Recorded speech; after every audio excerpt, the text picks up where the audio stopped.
चलिए, आज इतिहास के पन्नों को पलटते हैं और एक ऐसी कहानी जानते हैं जो दृढ़ संकल्प और अहिंसा की एक जबरदस्त मिसाल है। ये कहानी है कंडेल नहर सत्याग्रह की। सोचिए, एक छोटा सा गांव और उसके सामने एक बहुत बड़ा साम्राज्य। तो सवाल यही उठता है ना, कि आखिर कैसे कैसे एक छोटे से गांव ने उस वक्त के सबसे शक्तिशाली ब्रिटिश साम्राज्य को झुका दिया, वो भी बिना किसी हथियार के। एक तरफ थी दुनिया की सबसे बड़ी ताकत और दूसरी तरफ कुछ आम किसान। चलिए इस गजब की कहानी को और गहराई से समझते हैं।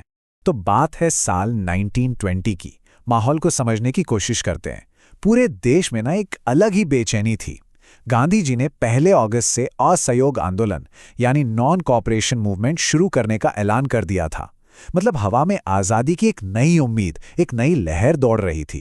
और ठीक इसी माहौल के बीच देश की इस बड़ी उथल-पुथल से दूर छत्तीसगढ़ के धमतरी के पास एक छोटा सा गांव था, कंडेल। यहाँ एक स्थानीय लड़ाई, एक लोकल मुद्दा देखते ही देखते पूरे देश के आंदोलन की चिंगारी जलाने वाला था। ये कहानी साबित करती है कि बदलाव की आग कहीं से भी शुरू हो सकती है। तो आखिर ये पूरा झगड़ा था किस बात पर? ये पूरा संघर्ष शुरू हुआ पानी को लेकर।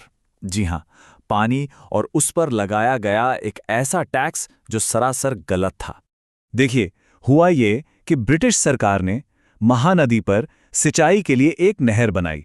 सुनने में तो अच्छा लगता है ना? लेकिन इसके साथ एक पेंच था।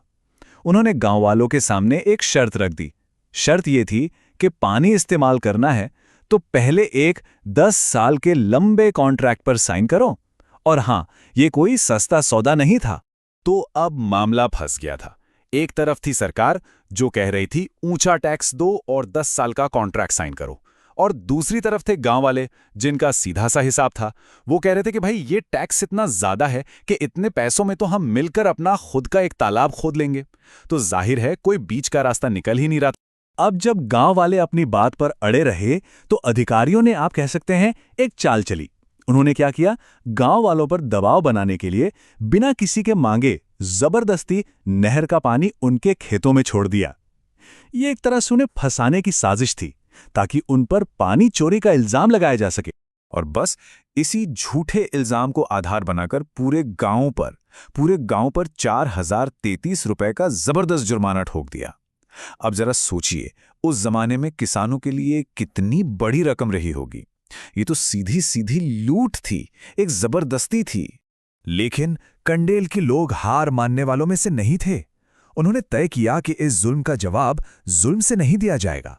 नहीं, वो गांधी जी के दिखाए रास्ते पर चलेंगे। और वो रास्ता था सत्याग्रह का। और हर आंदोलन को एक नेतृत्व की जरूरत होती है। यहां वो नेतृत्व दिया गांव के ही कुछ दूरदर्शी लोगों ने, जैसे गांव के मालगुजार बाबू छोटेलाल श्रीवास्तव, उनके भाई लालजी श्रीवास्तव, पंडित सुंदरलाल शर्मा, नारायण राव मेघावाले और नथुजी जगताप। इन सब ने मिलकर गांव वालों को एक साथ जोड़ा और इस अहिंसक लड़ाई की कमान संभाली। तो जब गांव वालों ने जुर्माना भरने से साफ मना कर दिया तो सरकार ने और भी सख्त कदम उठाया। उन्होंने किसानों की रोजी रोटी पर ही हमला कर दिया। उनके पशुओं को, उनके मवेशियों को जब्त कर लिया गया ताकि उन्हें नीलाम करके जुर्माना वसूला जा सके। इतना ही नहीं, बाबू छोटेलाल और उनके बड़े भाई लालजी श्रीवास्तव को तो गिरफ्तार तक कर लिया गया। लेकिन अब कहानी में एक बहुत ही दिलचस्प मोड़ आने वाला था।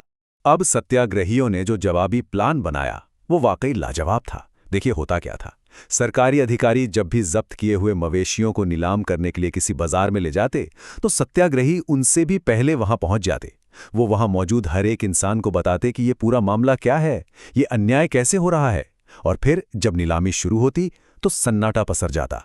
कोई एक बोली तक नहीं लगाता था। आप सोच सकते हैं, महीनों तक ये सिलसिला चला और सरकार एक भी जानवर नहीं बेच पाई। क्या कमाल की रणनीति थी। अब देखिए, महीनों बीत चुके थे, संघर्ष लंबा खिंच रहा था।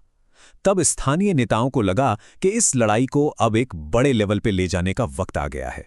और उस वक्त देश का सबसे बड़ा नाम कौन था? जाहिर है, महात्मा गांधी। तो ये जिम्मेदारी उठाई पंडित सुंदरलाल शर्मा ने। वो खुद कलकत्ता गए जहां उनकी मुलाकात हुई महात्मा गांधी से।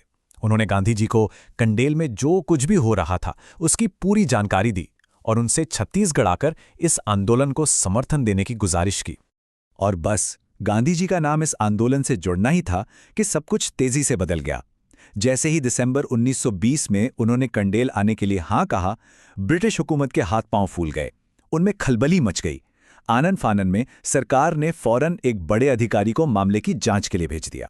और अब आता है इस कहानी का सबसे जबरदस्त, सबसे अहम मोड़।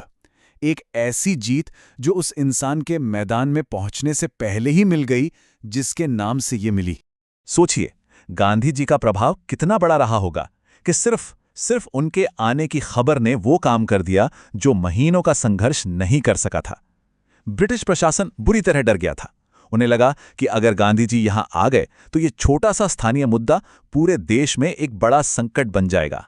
तो जो जांच आनन फानन में बिठाई गई थी, उसकी रिपोर्ट में क्या निकला? वही सच जो कंडेल के लोग महीनों से चिल्ला कर कह रहे थे। अधिकारी ने अपनी रिपोर्ट में साफ साफ माना कि गांव वालों पर लगाए गए सारे आरोप झूठे थे और ये जुर्माना जबरदस्ती वसूला जा रहा था। और इसके बाद सरकार को झुकना ही पड़ा।